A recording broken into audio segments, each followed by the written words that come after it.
दोस्तों monopoly companies ऐसी companies होती हैं जिनका इंडस्ट्री में या तो कोई कंपटीटर नहीं होता है, और अगर कंपटीटर है भी तो वो अपनी इंडस्ट्री में डोमिनेट पोजीशन होल्ड करती है, जिससे इंडस्ट्री में जो भी डिमांड आता है तो सबसे ज्यादा बेनिफिट इन्हीं कंपनीज को होता है। तो आज के वीडियो में मैं 4 ऐसे मोनोपोली स्टॉक्स का पोर्टफोलियो बताने जा रहा हूँ जो कि ये डिफरेंट सेक्टर के स्टॉक्स हैं, जो कि ये स्टॉक्स ऐसे सेक्टर से बिलोंग करते हैं जिनका डिमांड इंक्रीज हो रहा है और फ्यूचर में इन सेक्टर में हैवी डिमांड आने वाला है। तो अगर हम इन स्टॉक्स में लॉन्ग टर्म के लिए इन्वेस्ट करते हैं तो ज़्यादा चांसेस है कि हम इन स्टॉक्स से मल्टी बैगर रिटर्न निकाल सकते हैं, जो कि शायद बहुत कम लोगों को इन स्टॉक्स के बारे में जानकारी होगी। तो ये कोई रिकमेंडेशन वीडियो नहीं है, जबकि ये वीडियो केवल एजुकेशन पर्पस के लिए है, और ऐसे इन्फॉर्मेटिव वीडियो बनाने में बहुत मेहनत लगती है। तो हमारे एफर्ट्स को अप्रिशिएट करने के लिए वीडियो को लाइक कर दीजिएगा, क्योंकि आपके लाइक करने से इस चैनल को ग्रो होने में मदद मिलता है। तो चलिए इन स्टॉक्स के बारे में देख लेते हैं। तो हमारा जो फर्स्ट स्टॉक है वो लॉजिस्टिक सेक्टर से बिलोंग करता है। दोस्तों, जैसा इंडियन गवर्नमेंट का इंडिया की इकोनॉमी को $5 ट्रिलियन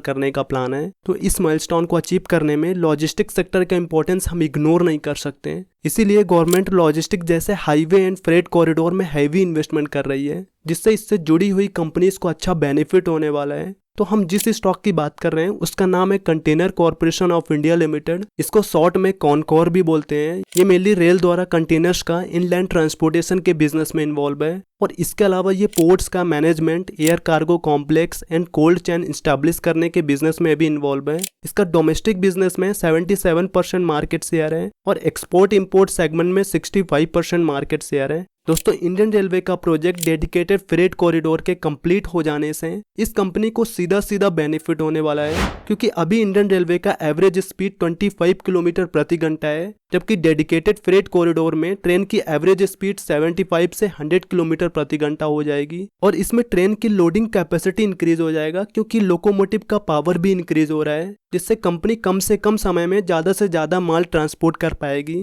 जिससे कंपनी के सेल्स और प्रॉफिट मार्जिन में अच्छा ग्रोथ होने वाला है। तो इसके फंडामेंटल की बात करें तो इसका स्टॉक पी 36.9 है, जबकि इंडस्ट्री पी 25.5 है। यानी कि इंडस्ट्री के हिसाब से देखें तो ये एक ओवर वैल्यूड स्टॉक है, लेकिन ज्यादातर मोनोपोली स्टॉक्स थोड़ी ओवर वैल्यूएशन पे ही मिलते हैं। तो इसमें ये कोई बहुत बड़ी प्रॉब्लम नहीं है, क्योंकि ये अपने ऑल टाइम हाई से अच्छा डिस्काउंट पे मिल रहा है, और इसका रिटर्न ऑन कैपिटल एम्प्लॉयड और रिटर्न ऑन इक्विटी एवरेज है। कंपनी के ऊपर 774 करोड़ का डेट बर्डन है, जबकि कंपनी के पास 10,921 करोड़ रुपए कैश रिजर्व अवेलेबल है, यानी कि आप इसे डेट फ्री कंसिडर कर सकते हैं। इसका डिविडेंड यील्ड 1.63% है, और इसका 3 ईयर का एवरेज सेल्स ग्रोथ 7.75% और 3 ईयर का एवरेज प्रॉफिट ग्रोथ 8.08% है। इसमें प्रमोटर की होल्डिंग 54.80% है, जो कि मिनिस्ट्री ऑफ रेलवे के अंडर आता है। FIS की होल्डिंग 21.57%, DIS की होल्डिंग 20.49% और पब्लिक की होल्डिंग 3.03% है। इसमें देखने वाली बात यह है कि इसके बिजनेस पोटेंशियल की वजह से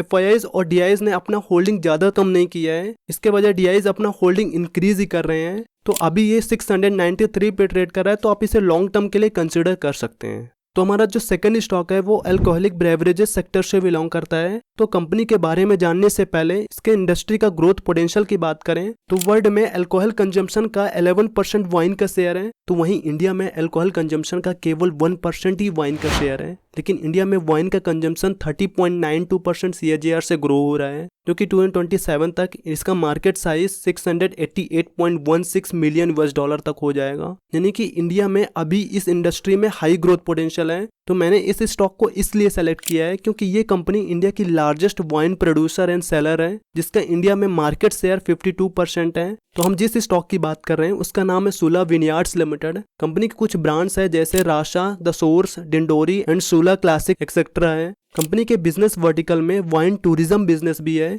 यानी कि company 2 resort own and operate करती है, जहां से कंपनी को 8% रेवेन्यू आता है। कंपनी का ऑल ओवर इंडिया में प्रेजेंस है, और वहीं ओवरसीज मार्केट की बात करें तो कंपनी का presence 20 countries including Spain, France, Japan, UK and US etcetera में है। इसके फंडामेंटल की बात करें तो क्योंकि ये एक स्मॉल कैप स्टॉक है जिसका मार्केट कैपिटल 4094 करोड़ है और स्टॉक पी 43.9 है, जबकि इंडस्ट्री पी 29.8 है, और इसका रिटर्न ऑन कैपिटल एम्प्लॉयड और रिटर्न ऑन इक्विटी ठीक है। कंपनी के ऊपर 192 करोड़ का डेट बर्डन है, जबकि कंपनी के पास 539 करोड़ रुपए कैश रिजर्व अवेलेबल है, और इसका 3 ईयर का एवरेज सेल्स ग्रोथ 8.39% है, जो कि कम है। और वहीं इसका 3 ईयर का एवरेज प्रॉफिट ग्रोथ 158% है, जो कि अभी कंपनी को 93.4 करोड़ का प्रॉफिट हुआ है। इसमें प्रमोटर की होल्डिंग 27.27%, FIIs की होल्डिंग 6.78%, DIs की होल्डिंग 10.23% और पब्लिक की होल्डिंग 55.73% है। तो ये अभी 485 पे ट्रेड कर रहा है, तो आप इसे लॉन्ग टर्म के लिए कंसिडर कर सकते हैं। तो हमारा जो थर्ड स्टॉक है वो FMCG सेक्टर के ब्यूटी एंड वेलनेस कैटेगरीज की कंपनी है। तो आई थिंक इसके इंडस्ट्री पोटेंशियल के बारे में बताने की जरूरत नहीं है, क्योंकि हर किसी को इसका ग्रोथ पोटेंशियल मालूम है। तो हम जिस स्टॉक की बात कर रहे हैं उसका नाम है मैरिको लिमिटेड। ये कंपनी इंडिया की one of the leading consumer goods company है, जो कि global beauty and wellness categories में बिजनेस करती है। इसके प्रोडक्ट पोर्टफोलियो में ऐसे ऐसे ब्रांड्स हैं जो कि ज्यादातर घरों में यूज होते हैं, जैसे Pure Sense, Saffola Honey, Set Wet, Parachute, coconut oil and Nihar Naturals etcetera है। कंपनी के पास इंडिया में टोटल 12 मिलियन आउटलेट्स में से 5.6 मिलियन आउटलेट्स तक रीच है और ओवरसीज मार्केट में कंपनी का प्रेजेंस 25 कंट्रीज में है। इसमें अच्छी बात यह है कि कंपनी अपने बिजनेस को एक्सपेंड करने के लिए कैपिटल एक्सपेंडिचर और स्ट्रेटेजिक इन्वेस्टमेंट कर रही है। जैसे फाइनेंशियल ईयर 22 में कंपनी ने अपने कैपेसिटी एक्सपेंशन और एग्जिस्टिंग मैन्युफैक्चरिंग फैसिलिटीज के मेंटेनेंस के लिए 132 करोड़ रुपए का कैपिटल एक्सपेंडिचर किया है। और वहीं स्ट्रेटेजिक इन्वेस्टमेंट की बात करें तो जुलाई 2021 में कंपनी ने एपकॉस नेचुरल्स का 52.38% शेयर एक्वायर किया है, जो कि एपकॉस natural ayurvedic result driven skin and hair care offer करती है। और फाइनेंशियल ईयर 22 में कंपनी ने HW वेलनेस सॉल्यूशंस का 54% शेयर एक्वायर किया है, जो कि HW wellness solutions healthy breakfast and snacks segment में बिजनेस करती है। तो इसके फंडामेंटल की बात करें तो इसका स्टॉक पी 54.2 है, जबकि इंडस्ट्री पी 42.6 है, यानी कि ये अपनी इंडस्ट्री के आसपास ही वैल्यूएशन पे मिल रहा है। इसका रिटर्न ऑन कैपिटल एम्प्लॉयड और रिटर्न ऑन इक्विटी बहुत अच्छा है। कंपनी के ऊपर 608 करोड़ रुपए का डेट बर्डन है, जबकि कंपनी के पास 3670 करोड़ रुपए कैश रिजर्व अवेलेबल है, जिससे आप इसे डेट फ्री कंसिडर कर सकते हैं। और इसका 3 ईयर का एवरेज सेल्स ग्रोथ 10.1% और 3 ईयर का एवरेज प्रॉफिट ग्रोथ 7.12% है, जो कि कम है। लेकिन अगर हम इसका सेल्स और प्रॉफिट देखें तो भले ही ग्रोथ स्लो हो रहा हो, लेकिन कंसिस्टेंटली ग्रोथ हो रहा है। और इसमें प्रमोटर की होल्डिंग 59.41%, FIIs की होल्डिंग 24.96%, DIs की होल्डिंग 10.20%, गवर्नमेंट की होल्डिंग 0.10% और पब्लिक की होल्डिंग 5.31% है। तो इसके बिजनेस में ग्रोथ पोटेंशियल की वजह से इंस्टीट्यूशनल इन्वेस्टर ने अपना होल्डिंग कांस्टेंट रखा हुआ है। तो अभी ये 580 पे ट्रेड कर रहा है, तो आप इसे लॉन्ग टर्म के लिए कंसिडर कर सकते हैं।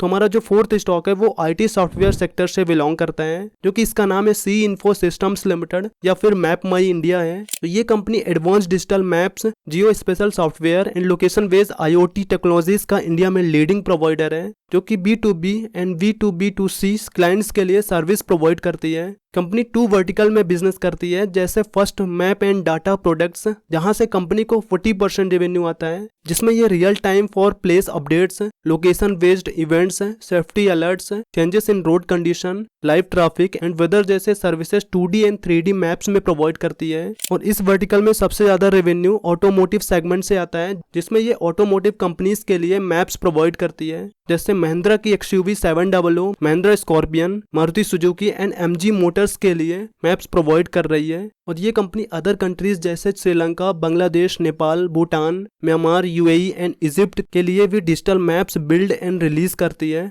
और सेकंड वर्टिकल है प्लेटफॉर्म एंड IoT प्रोडक्ट्स, जहां से कंपनी को 60% रेवेन्यू आता है, जिसमें ये location and navigation platforms, Jio analytics, Jio AI products, automation products and platform etcetera provide करती है। इसके फंडामेंटल की बात करें तो क्योंकि ये अभी स्मॉल कैप स्टॉक है, जिसका मार्केट कैपिटल 9,519 करोड़ है और स्टॉक पी 81.4 है, जबकि इंडस्ट्री पी 35.6 है, यानी कि ये अभी ओवर वैल्यूड है। इसका रिटर्न ऑन कैपिटल एम्प्लॉयड और रिटर्न ऑन इक्विटी बहुत अच्छा है। कंपनी के ऊपर 11.9 करोड़ का डेट बर्डन है, जबकि कंपनी के पास 524 करोड़ रुपए कैश रिजर्व अवेलेबल है, जिससे आप इसे डेट फ्री कंसिडर कर सकते हैं। और इसका 3 ईयर का एवरेज सेल्स ग्रोथ 19.5% और 3 ईयर का एवरेज प्रॉफिट ग्रोथ 72.3% है, जो कि अभी कंपनी को 117 करोड़ का प्रॉफिट हुआ है। इसमें प्रमोटर की होल्डिंग 53.31%, FIIs की होल्डिंग 4.02%, DIs की होल्डिंग 6.93% और पब्लिक की होल्डिंग 35.74% है। तो क्योंकि ये अभी ओवर वैल्यूड है और अपने ऑल टाइम हाई के आसपास ट्रेड कर रहे हैं, तो अभी इसमें बाइंग करना सही नहीं होगा। तो जैसे इसमें थोड़ी करेक्शन हो तो आप इसे लॉन्ग टर्म के लिए कंसिडर कर सकते हैं। तो जैसे मैंने पहले भी बोला कि ये कोई रिकमेंडेशन वीडियो नहीं है, जबकि ये वीडियो केवल एजुकेशन पर्पस के लिए है। और ऐसे इन्फॉर्मेटिव वीडियो देखने के लिए चैनल को सब्सक्राइब कर लीजिए, जिससे आपको अपडेट मिलता रहे।